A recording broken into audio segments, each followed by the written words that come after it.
महाराष्ट्र से शरद पवार साहब जिस शख्स को लेकर आए थे प्रफुल्ल पटेल, आज प्रफुल्ल पटेल बीजेपी से जाकर मिल लिए। आप बताइए कौन से पोजीशन की मीटिंग है ये? देश के प्रधानमंत्री के पास वो डिग्री है जो किसी नागरिक के पास नहीं है। देश के प्रधानमंत्री के पास एंटायर पॉलिटिकल साइंस की डिग्री है। तुमको बचपने से सिर्फ 3 चीजें डाली गई। क्या डाली गई? दाढ़ी वाला दिखा जीना, या मुगल, या हिजाब, बस। चौथा तुमको आता ही नहीं है। अरे दुनिया को खुलकर देखो, ये तुम्हारे दिमागों पर जो निकाब है ना, निकालो नफरत का। 75 साल की आजादी का अमृत उत्सव मना रहे हैं, मुसलमान दिखते कि जिन्नावादी है, तुम क्या गोडसेवादी हो? हम पूछ रहे हैं, सवालात उठा रहे हैं। यूनिफॉर्म सिविल की एक्सा सिविल कोड की बात करती है। आप बताइए क्या एक डायरेक्टिव प्रिंसिपल आर्टिकल 25 और आर्टिकल 29 का फंडामेंटल राइट छीन सकता? नहीं छीन सकता। Right to culture unfettered fundamental right है मेरे लिए। यकीनन मैं मुसलमान हूं और भारत का नागरिक हूं। जिस तरह नरेंद्र मोदी हिंदू है और भारत के नागरिक है, मैं भी मुसलमान हूं और भारत का नागरिक हूं। जिस तरह उनको फख्र है अपने भारतीय होने का, मुझे भी फख्र है। सुनिए सुनिए सुनिए सुनिए, बात आपको सुनना जरूरी है। अगर कोई हमारा हिंदू भाई मंदिर को जाता है तो मैं मस्जिद को जाता हूं। जिस तरह भारत के प्रधानमंत्री जाते हैं, मैं भी मस्जिद को जाता हूं। मुझे अल्लाह ने कहा कि यतीमों का माल मत खाओ, उन पर रहम करो, हम सुनते हैं। मुझे अल्लाह ने कुरान में कहा निकाह करो, मगर एक अगर ज्यादा करना है तो एक से करना अच्छा, इंसाफ करना पड़ेगा, हम मानते हैं। मेरे दीन ने मुझसे कहा, मुझे दीन ने मुझे बताया तो मैं चलता हूं। आपको इतनी तकलीफ क्यों हो रही है उस पर? अगर आपको इख्तियार हासिल है अपने मजहब पर चलने का और आपकी भारत से मोहब्बत पर कोई शक नहीं किया जाता, तो मेरी मोहब्बत पर शक किस बुनियाद पर? किस बुनियाद पर बताइए आप? मगर नहीं, दिमागों में डाल दिया गया। अरे भाई साहब, इस देश की खूबसूरती इसका प्लुरलिज्म है, इसका सेकुलरिज्म है। अब देश के प्रधानमंत्री, एक घर में 2 कानून, कैसे प्रधानमंत्री? हर रियासत का, स्टेट का सीआरपीसी अलग है। आपको पता है? नहीं मालूम मुझे। सीआरपीसी अलग है, अलग कानून है। बाज स्टेट में आपको बेल का कानून मुख्तलिफ है। मगर देश के प्रधानमंत्री बोल दिए और पूरे बीजेपी के लोग थालियां।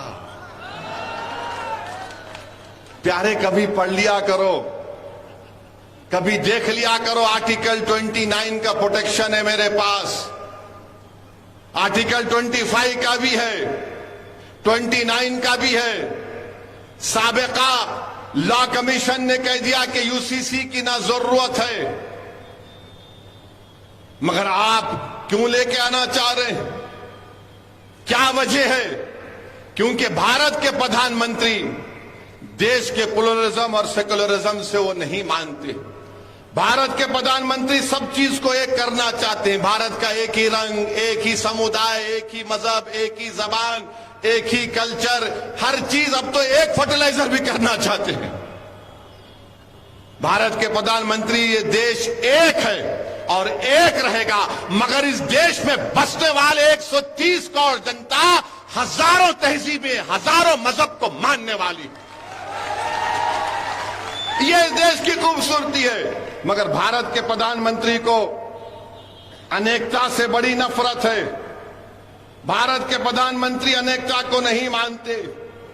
देश के प्रधानमंत्री, जान लीजिए कि ये महाद्वीप है। आप बताइए कि हमारे ट्राइबल हैं, आदिवासियों के कस्टम को क्या करेंगे? आदिवासियों के कस्टम को क्या करेंगे? तो यूसीसी के नाम पर देश के प्रधानमंत्री एक हिंदुत्व सिविल कोड लाना चाहते हैं।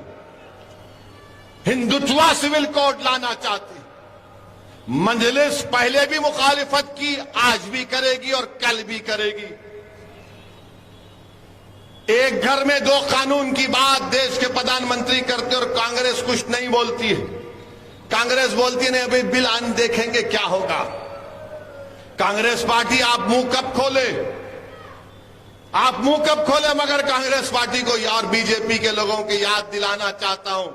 मौलाना अबुल कलाम आजाद ने कहा था कि मुझे फख्र है इस बात का कि 1000 साल से भारत में इस्लाम है। मौलाना अबुल कलाम आजाद ने इस देश के पहले एजुकेशन मिनिस्टर थे, फ्रीडम फाइटर थे। उन्होंने कहा कि मैं अगर मुसलमान हूं तो मुझे इस बात मुझे नहीं रोकती कि मैं भारत के चप्पे चप्पे से मोहब्बत करूं। मगर यूसीसी को लाया जाने की बात देश के प्रधानमंत्री कर रहे हैं। देश के प्रधानमंत्री आपने जल्दबाजी में किसानों का कानून लेकर आया, आपने बदनाम किया भारत के किसानों को। आपके पार्टी के लोगों ने ये आतंकवादी है, फुला खालिस्तानी है, वहां पर आपको कानून वापस लेना पड़ा। आपको हम कह रहे हैं कि सोच लीजिए, चुनाव जीतने के लिए अगर आप कोई काम करना चाह रहे हैं तो याद रखिए मेरा फंडामेंटल राइट मुझसे कोई नहीं छीन सकता।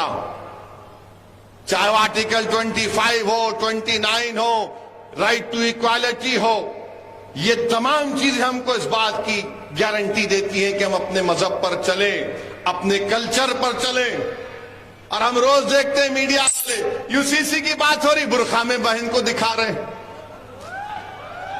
यूसीसी की बात हो रही, बुरखा में बहन को दिखा रहे। अरे दिखाने वालों, बिल्किस बानो को दिखाओ, बिल्किस बानो को दिखाओ ना। जुनैद और नसीर के घर के उन बच्चों को दिखाओ। मॉब लिंचिंग के नाम पर जो मारा जा रहा है उनको दिखाओ। गुजरात में एक प्राइवेट स्कूल में ईद उल अधा क्या है, एक ड्रामा किया गया तो बच्चों के सर पर, बच्चे मासूम होते हैं, स्कूल में टोपी सर पे कुछ पहन लिए, का कपड़ा लगा लिए तो स्कूल की प्रिंसिपल को निकालना पड़ा। मगर नहीं, इनको इतनी मोहब्बत है। अरे अगर आपको इतनी मोहब्बत है मुस्लिम महिलाओं से, मुसलमानों से, तो फिर बिल्किस बानो को, जिसकी अस्मत रेजी जिन्होंने बिल्किस बानो की उसकी मां की कत्ल किया, उसका रेप किया, देश के प्रधानमंत्री उसको जेल को भिजाओ। आप यूसीसी की बात करेंगे मगर मजहब तब्दीली का कानून बीजेपी बनाती है। यूसीसी की बात करेंगे मगर गुजरात में एक हिंदू मुसलमान को घर नहीं बेच सकता, एक मुसलमान हिंदू को घर नहीं बेच सकता, मगर यूसीसी की बात करेंगे। तो मेरे अजीज दोस्तों और बुजुर्गों, ये मुल्क के हालात हैं। इंशाअल्लाह ताला हमको अपने हौसलों को बुलंद रखना है, हमको हरगिज मायूस नहीं होना है। मगर मैं आपसे फिर से कह रहा हूं कि अगर आज से 60 साल, आज से अगर 70 साल पहले हमारे बुजुर्गों ने मुसलमानों की सियासी लीडरशिप पर काम किया होता तो आज ये दिन देखना नहीं पड़ता। अगर आज आप रो रहे कि बाबरी मस्जिद शहीद कर दी गई, बाबरी मस्जिद चली गई, अगर आज आप रो रहे हैं कि फसादात और जुनैद और नसीर को मार दिया गया, अगर आज आप कह रहे हैं कि यूसीसी के बाद, अरे फिर 70 साल पहले यह फैसला क्यों लिया गया था कि भारत की राजनीति में मुसलमानों की कोई सियासी लीडरशिप नहीं होगी? क्यों लिया था? किसने लिया था? बताओ, लेने वालों बताओ, तुमने फैसला क्यों लिया था? अगर आज तुम वो फैसला नहीं लेते तो भारत के मुसलमानों की एक सियासी लीडरशिप होती। ना तुम सियासी लीडर बने, ना तुम किसी को बनने देना चाहते हो। तुम यही समझते रहे कि नहीं सेकुलर, अरे कौन सेकुलर है? बताओ मुझे, बताओ सेकुलरिज्म के माने क्या है? जो संविधान में सेकुलरिज्म लिखा हुआ है मैं मानता हूं और मानता रहूंगा, मगर जो सियासी सेकुलरिज्म है वो ठगने के लिए इस्तेमाल होता है, धोखा देने के लिए इस्तेमाल होता है। आज आप बताइए कि आज हिंदुस्तान टाइम्स अखबार की रिपोर्ट है, देश के प्रधानमंत्री अशोक गहलोत को उस रिपोर्ट को पढ़ना चाहिए कि जो मुसलमानों में अपर कास्ट हैं उनकी हालत हमारे हिंदू ओबीसी से भी कम है। उनकी हालत हिंदू ओबीसी से कम है।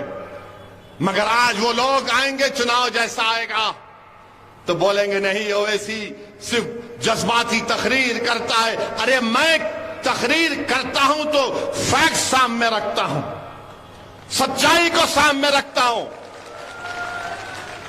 मगर आप सिर्फ अपने फायदे के लिए गुलामी करते हैं। मैं अपने फायदे के लिए नहीं लड़ रहा हूं, मैं मजलूमों के फायदे के लिए लड़ रहा हूं। अगर मुझे अपने फायदे के लिए करना होता तो मैं हैदराबाद से निकलकर राजस्थान नहीं आता। अगर मुझे अपने फायदे के लिए करना होता तो मैं हैदराबाद से निकलकर जुनैद और नसीर के घर को नहीं जाता।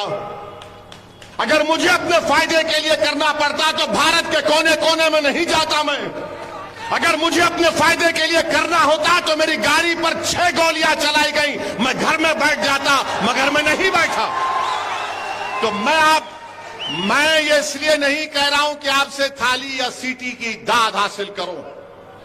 मैं तुम्हारे थालियों का तारीफ का मोहताज नहीं हूं, मैं अल्लाह का मोहताज था और अल्लाह का मोहताज रहूंगा। मैं आपको सिर्फ ये बता रहा हूं, मैं बता रहा हूं कि फर्क को महसूस करो, तुम फर्क को महसूस करो। नौजवानों, मुस्तकबिल तुम्हारा है, मुस्तकबिल आपका है।